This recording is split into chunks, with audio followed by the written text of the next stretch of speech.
What is a consent judgment and what does Rule 369 of the Federal Court Rules mean? Sat Shri Akal ji. My name is Navratan Singh Fateh and I'm a Canadian immigration lawyer. My law firm, Fateh Law Corporation, specializes in challenging Canadian immigration refusals in the Federal Court of Canada. My office is located permanently in Chandigarh, India, and we challenge Canadian immigration refusals in the Federal Court of Canada. I've recently made a Punjabi video of the same topic, which is available on my Instagram channel and on YouTube. This is the English version of the exact same video. This video is going to be divided into 3 parts.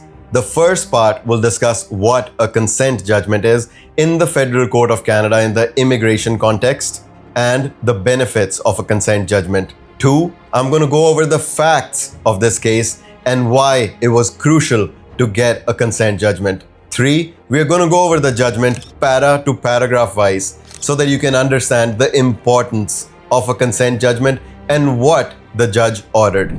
Part 2 of the video will speak of the benefits of a consent judgment, specifically to the facts of this case. In this case, everybody has heard the amount of injustice and abuse done at the borders and the port of entry, especially the Montreal airport. Our client, an Indian citizen, landed at the Canadian border at Montreal airport. She was not only handcuffed but forced to ask for a refugee claim after remaining hungry at the border and in handcuffs.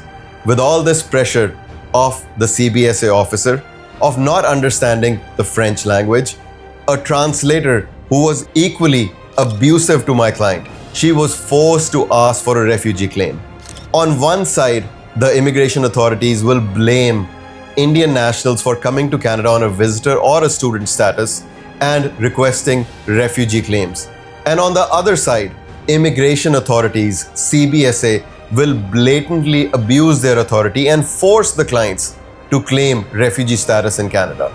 In this case, my client had no understanding why she was in handcuffs. She was in tears.